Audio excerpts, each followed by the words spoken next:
Hollywood Undressed. I'm Jason Horton. I'm Rebecca Lieb. And this is Ghost Town.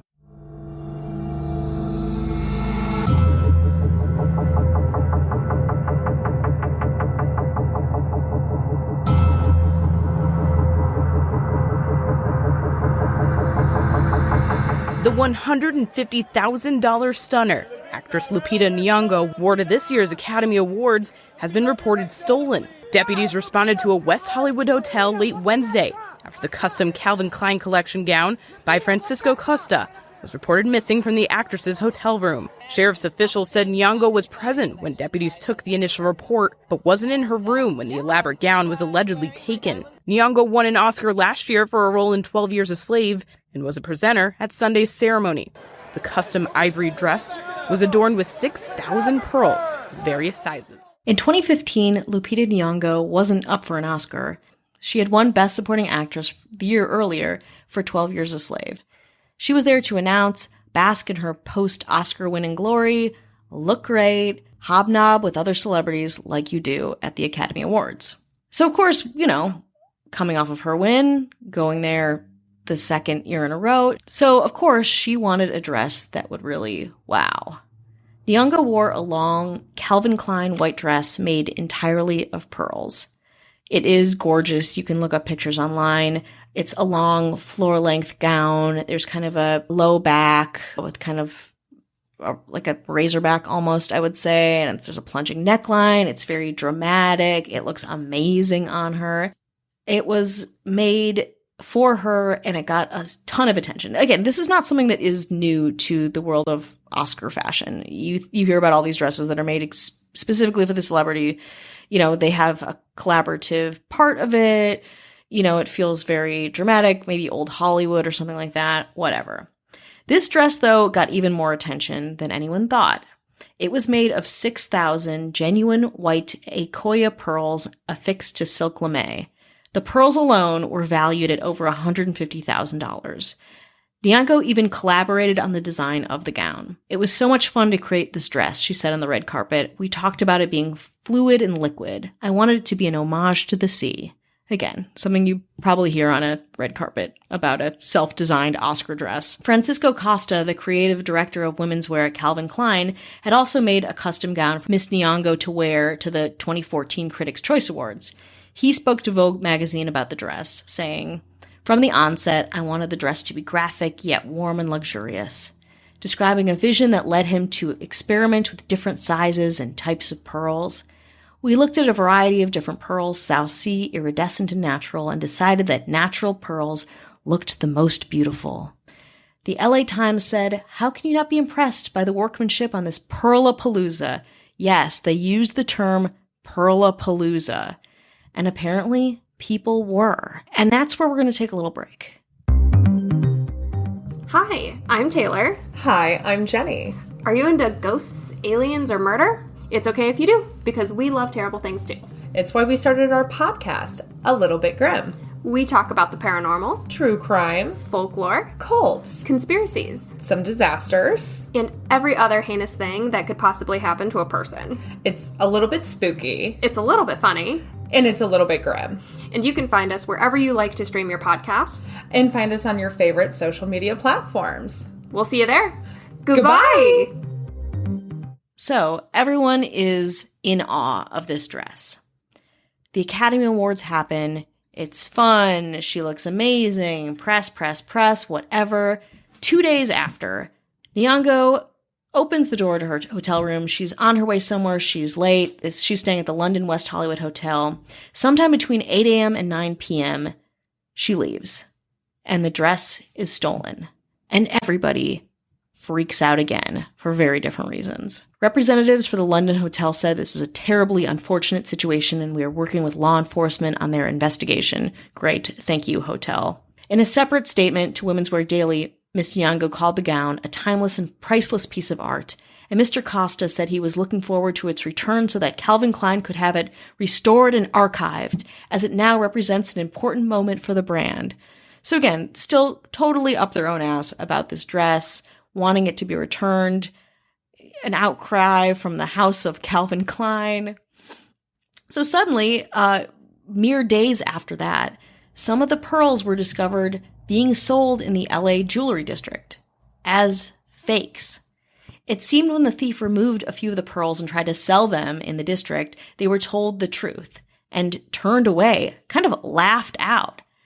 They were told that the pearls were fake and completely worthless.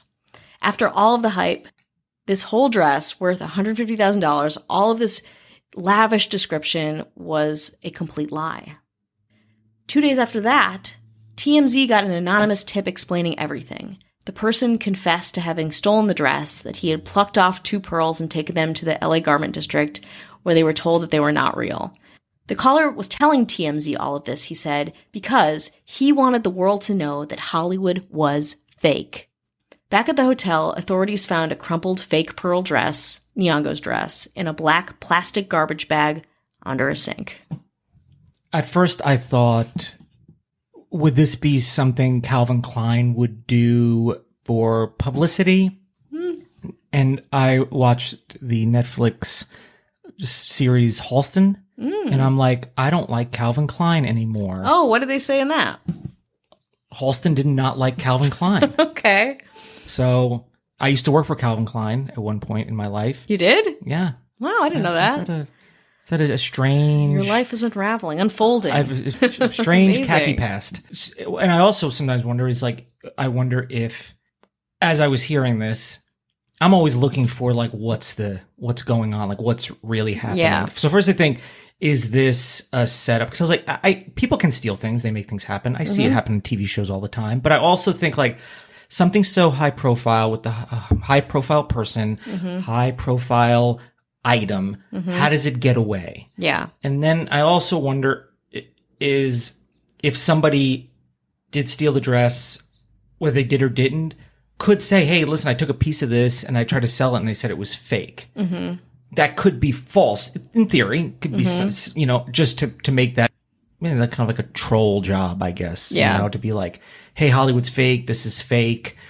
Smear the good name of Calvin Klein. Maybe Halston from Beyond the Grave did it. I don't know. But then the dress was just found to be it's totally fake, which is for me. And I want to update too. Like, there's a little bit more that I if you care to know, they were like, do you want us to pursue? The LAPD was like, do you want me to pursue this tip for you guys, like to Calvin Klein? And they were like, no. Nobody pursued the lead. Nobody pressed charges. No legal action was taken on this, which is also like maybe a little bit more information when you're thinking about who might have done this. What is the impetus to do this? But also it's like fucking embarrassing. Like, it's weird because my brain didn't go to them staging it. My brain went to maybe someone in the hotel seeing an opportunity, going in, seeing something, taking it, being like, holy shit, this is this Oscar dress, trying to get some money off of it, and then being like, oh. But for me, it's like I don't want to begrudge anyone who loves Oscar fashion, who loves celebrity fashion. It's very interesting. It's a weird world. Like, there's certainly a lot to talk about there. But when people are so self-involved to talk about this, especially, when so much, this sounds a little like alarmist too, when so much is happening in the world, it's true. The Oscar kind of experience is very myopic and it is what it is. But I love when people talk things up and they turn out to be nothing, And I hope that this was kind of a humbling moment for maybe the people involved. That's what I hope. So the value of the dress is really in name and appearance only. Because I wouldn't be able to look at it. I guess they would probably be like, does this look like it's, from Joann's Fabrics, fake pearls from Joann's Fabrics, or do they look like real pearls? Yeah. Who's going to, is somebody going to, they have those, I guess those machines that can test like quality of a diamond. Yeah, yeah. I don't know if somebody's going to run up to her and zap her with that to see if these pearls are real. Probably not. That is really embarrassing. I'm sure when it got stolen, they were like, oh no, not that one. Yeah. They probably would rather it steal something that's actually more valuable, because that's probably terrible publicity for them that they stole something that was, it's probably fake, worth something, but it probably, as far as raw materials, might be, worth pretty worthless. $50 and instead of having all those pearls. I also saw the movie Cruella. So I I consider myself somewhat of an expert. Oh, gotcha. That's right. You've implanted in my head that maybe this is a whole publicity stunt and that they did it and it's not really about the dress. But I also think about the value. I mean, this dress, it has value with even the fake pearls because this Oscar winner won it and wore it on the red carpet. So And it's got to be worth something. on various news and becomes a famous dress. No matter what it costs, the dress is famous because of its it's been seen and worn by somebody famous and celebrated and such. So it's more than the sum of its parts, but its parts are plastic pieces of shit. Oh.